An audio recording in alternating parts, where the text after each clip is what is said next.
भारत की जनता के मन में शक्ति का संचार करने वाली महाराणा प्रताप की इस पावन धरा को,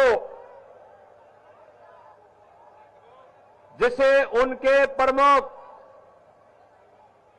योद्धा भीलू राणा जैसे वीर पराक्रमियों ने भी जिस धरा में जन्म लेकर के धन्य किया है, ऐसी धरा को कोटि कोटि नमन करते हुए मैं आप सबका हृदय से अभिनंदन करता हूं। भाइयों बहनों, हमारे लिए यह धरती एक तीर्थ भूमि है, तीर्थ भूमि। यहां की धरा हमें विपरीत परिस्थितियों में एक संबल देती है, चुनौतियों से जूझने की एक नई प्रेरणा देती है, विपरीत परिस्थितियों में कार्य करने के लिए एक ताकत देती है। और जब भी स्वदेश और स्वधर्म पर कोई खतरा आता हुआ दिखाई देता है, हम सबके सामने उस समय मेवाड़ की धरती एक उदाहरण के रूप में होती है, महाराणा प्रताप के रूप में, महाराणा सांगा के रूप में, महाराणा तुम्बा के रूप में। और उस समय हम सबके ऊपर आशीर्वाद होता है यहां के प्रभु श्री एकलिंग नाथ जी महाराज की, जिनकी कृपा से विपरीत परिस्थितियों का सामना करते हुए महाराणा प्रताप ने मध्यकाल में विदेशी हुकूमतों की चूल्हे हिलाने का काम किया था और स्वदेश और स्वधर्म की रक्षा की थी। भाइयों बहनों, इस पावन धरा को बार बार नमन करने की इच्छा होती है और इसीलिए आज मैं आपके पास आया हूं, आप सबसे अपील करने के लिए। पूरा देश बदल रहा है, पूरे देश में आज भारत के अंदर एक नई बहार आई है। दुनिया के अंदर भारत का सम्मान बढ़ रहा है, भारत के बारे में दुनिया की धारणाएं बदल रही हैं। प्रधानमंत्री मोदी जी दुनिया के अंदर जहां कहीं जाते हैं, वह देश और उस पूरी दुनिया पलक पावड़े बिछा करके उनका स्वागत करती है। भाइयों बहनों, प्रधानमंत्री मोदी जी का यह सम्मान भारत के 140 करोड़ लोगों को गौरवान्वित करती है, उनके सम्मान में भी वृद्धि करती है। एक तरफ भारत का वैश्विक मंच पर बढ़ता हुआ सम्मान और दूसरी तरफ सुरक्षित होती हुई सीमाएं। याद करिए, भारत की सीमाएं कांग्रेस के समय में आतंकवादी कहीं भी घुसपैठ कर लेते थे, घुसपैठ करके आतंकी घटना को अंजाम दे देते थे। दुश्मन देश भारत की सीमाओं का अतिक्रमण कर देते थे। आज कोई भारत की सीमा में घुसपैठ नहीं कर सकता, सीमाओं का अतिक्रमण नहीं कर सकता, आतंकी घटना को अंजाम नहीं दे सकता, क्योंकि ये नया भारत है, ये नया भारत है। यह छेड़ता नहीं है, लेकिन कोई छेड़ता है तो उसको छोड़ता भी नहीं है। भाइयों बहनों, ये नया भारत है, वसुधैव कुटुंबकम का संदेश देता है, लेकिन कोई भारत को आंखें दिखाएगा, उसकी आंखों को तरेड़ करके निकालना भी जानता है। और इसीलिए नए भारत के अंदर राजस्थान कैसे होना चाहिए, अपने शौर्य के लिए, अपने पराक्रम के लिए, अपनी भक्ति और अपनी शक्ति के लिए, नौजवानों की ऊर्जा का उपयोग करने के लिए, अन्नदाता किसानों का सम्मान करने के लिए और बहन और बेटियों की सुरक्षा के लिए, ऐसा राजस्थान हमें चाहिए। याद करिए, मातृशक्ति के सम्मान और उनका स्वावलंबन, उनका स्वाभिमान कैसे होना चाहिए। यहां तो जौहर का व्रत करने वाली महारानी पद्मिनी जैसी महारानियों को हमने देखा है जिन्होंने शौर्य और पराक्रम की एक नई गाथा लिखते हुए दुश्मनों को कैसे जवाब दिया जाना चाहिए, इस बात का एक संकल्प, इस बात की एक नई प्रेरणा हम नए भारतवासियों को दी है। भाइयों बहनों, इस राजस्थान में आज क्या हो रहा है? कांग्रेस पहले देश को समस्या दी, आतंकवाद की समस्या, नक्सलवाद की समस्या, अलगाववाद की समस्या, भ्रष्टाचार की समस्या, अविश्वास की समस्या, विकास के बारे में कोई सोच नहीं, यही तो कांग्रेस की पहचान थी। और आज तो राजस्थान आज विकास में फिसड्डी, सुरक्षा में फिसड्डी। राजस्थान जिसको कभी स्वर्गीय भैरव सिंह शेखावत जी की सरकार में भारतीय जनता पार्टी की सरकार ने विकास के एक नए प्रतिमान स्थापित करने को अग्रसर किया था, आज भाइयों बहनों वह राजस्थान आज भ्रष्टाचार में नंबर 1 हो गया। यानी कांग्रेस की उपलब्धि क्या? भ्रष्टाचार में राजस्थान को नंबर 1 कर दिया, महिला अपराध में नंबर 1 कर दिया, साइबर अपराध में नंबर 1 कर दिया, बिजली की दरों को सर्वाधिक जनता से वसूली करने वाला दर है राजस्थान में, और डीजल और पेट्रोल में जनता से सर्वाधिक वैट भी राजस्थान में लिया जाता है। महंगाई इंडेक्स सर्वाधिक राजस्थान में, और नौजवानों के साथ खिलवाड़ करते हुए सबसे अधिक पेपर लीक की घटनाओं के लिए भी राजस्थान बदनाम हो गया है।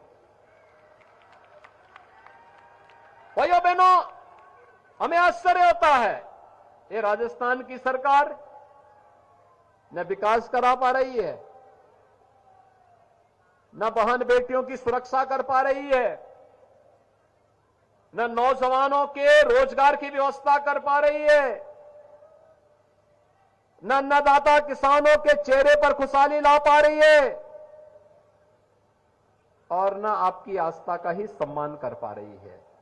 आस्था का भी तो सम्मान नहीं है। रामनवमी में, यहां रामनवमी के जुलूस पे रोक लगती है, सर्वाधिक जुलूस उत्तर प्रदेश में निकलते हैं, वहां 6.5 वर्ष से कोई कर्फ्यू नहीं, कोई रोक नहीं,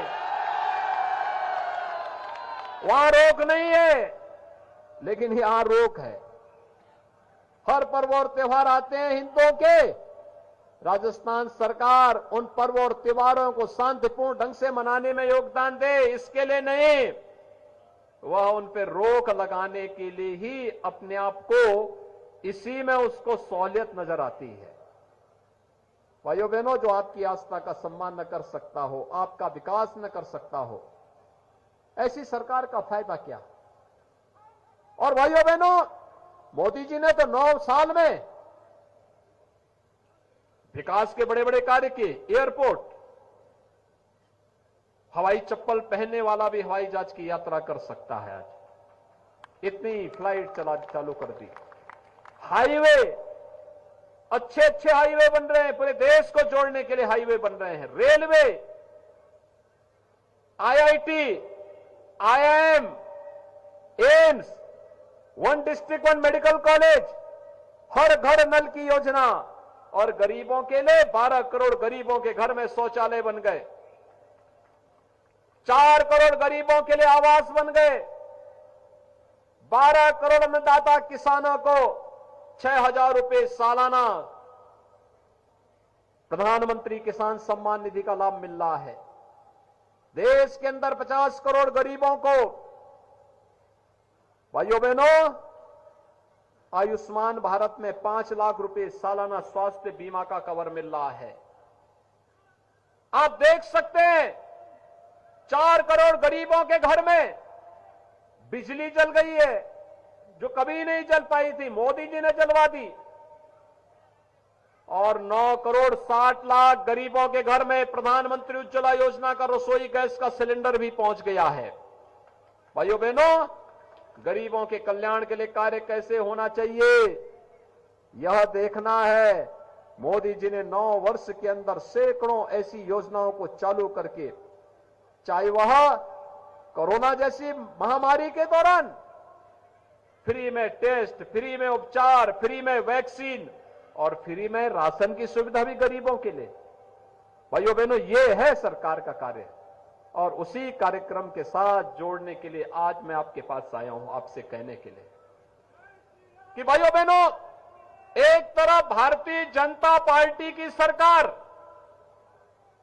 जो गांव के लिए, गरीब के लिए, किसान के लिए, नौजवान के लिए, महिलाओं के लिए कार्य कर रही है, विकास का कार्य भी कर रही है और आपकी आस्था का सम्मान भी कर रही है। आप मुझे बताइए, कांग्रेस होती तो क्या वैक्सीन सबको मिल जाती? क्या नहीं देती। और कांग्रेस होती तो क्या यहां तो ये जुलूस नहीं निकाल पा रहे हैं, क्या अयोध्या में राम मंदिर का निर्माण करते? क्या आज तो अयोध्या में राम मंदिर का निर्माण हो रहा है ना?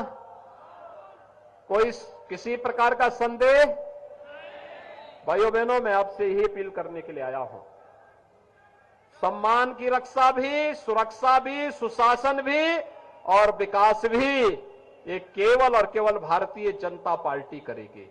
और भारतीय जनता पार्टी इसके लिए डबल इंजन की सरकार राजस्थान में आवश्यक है। राजस्थान में डबल इंजन की सरकार लाएंगे, सहमत है ना? राजस्थान में डबल इंजन की सरकार बनाइए और इसके लिए कृष्ण गोपाल पालीवाल को, श्री उदयलाल डांगी को चुनाव जिता करके भेजिए। सहमत हैं? और मैं इनसे कहूंगा कि इसके लिए आपका आशीर्वाद इन लोगों को मिले। आपका आशीर्वाद कमल चुनाव चिन्ह पर इन दोनों प्रत्याशियों को प्राप्त हो, यह आवश्यक है एक। और दूसरा, मैं इनसे कहूंगा, अयोध्या में 22 जनवरी 24 को प्रधानमंत्री मोदी जी राम मंदिर में भगवान राम को विराजमान करेंगे। कितने लोग हैं जो अयोध्या जाने के इच्छुक हैं? पूरा मेवाड़ ही उतरना चाहता है अयोध्या। आप सबका अभिनंदन है। मेवाड़ वासियों के लिए तो अयोध्या दूसरा घर है। और भाइयों बहनों, आपका अभिनंदन करते हुए मुझे प्रसन्नता होगी। आप अयोध्या पधारें, आपके स्वागत के लिए हम लोग तैयार रहेंगे। आप इनको आशीर्वाद दीजिए और मैं इनसे कहूंगा कि यहां के राम भक्तों को अयोध्या ला करके राम, भगवान राम का आशीर्वाद दिला देना। सभी सहमत हैं? तो मेरे साथ बोलेंगे, भारत माता की, भारत माता की, भारत माता की जय श्री राम, जय जय Shri Ram. The Maruti Nandan grand, Nathdwara स्थित एकमात्र ultra luxurious 5 star hotel. Rajsamand जिले की एकमात्र 5 star hotel the Maruti Nandan grand में भोजन की स्वादिष्ट थाली अब सिर्फ 290 रुपए में। श्रीनाथ जी की नगरी नाथद्वारा में इस सुनहरे अवसर का आनंद अवश्य उठाएं।